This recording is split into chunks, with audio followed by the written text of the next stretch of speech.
The cost of housing is a top financial concern for voters this election year, second only to inflation. That's according to a Gallup poll this month.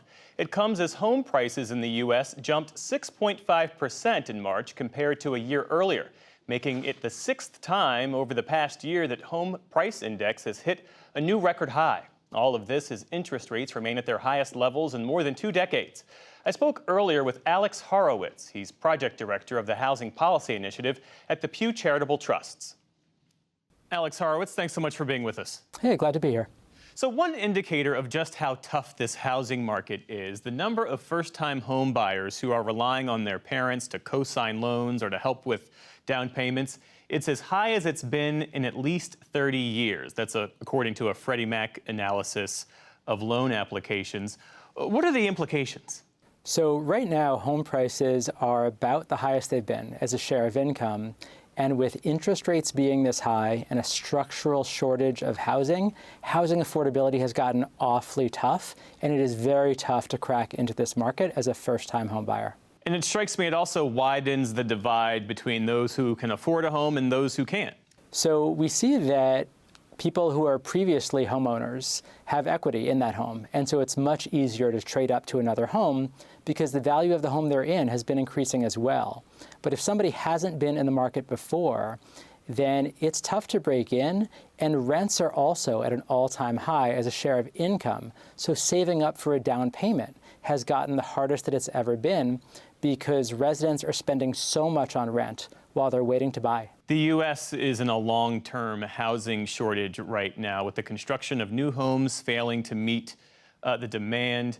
You also have people who locked in record low interest rates during the pandemic who are reluctant to move for obvious reasons. All told, a shortage of some 7 million homes. What does a viable policy solution look like? So there are places in the U.S. that have succeeded in adding to their housing supply, even while home construction in the U.S. is awfully low and not keeping up with population growth and the need for more housing. And the places that have been successful have made it easier to build. That's true in cities, it's true in towns, and it's true in states. And in those places that have added a lot of supply by updating their zoning, by allowing townhouses, duplexes, apartments, we see real results. Affordability is improving in places like Minneapolis. It's improving in places like Houston, even while it's getting worse in most of the U.S. What about California? Because California lifted restrictions to encourage more multifamily housing and alleviate the state's housing shortage.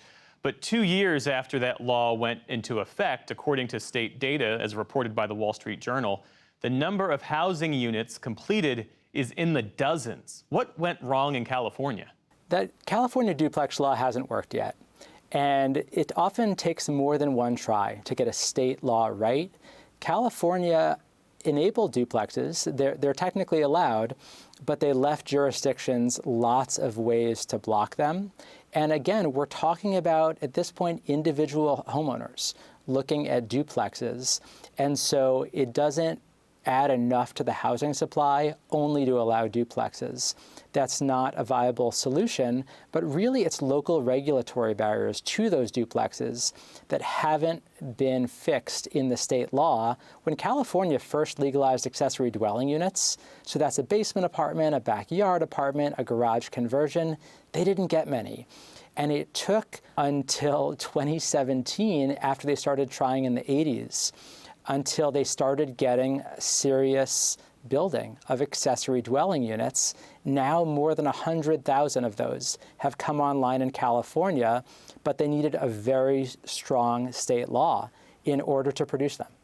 So those states and cities that have seen success in encouraging more supply and density of housing, what are they doing?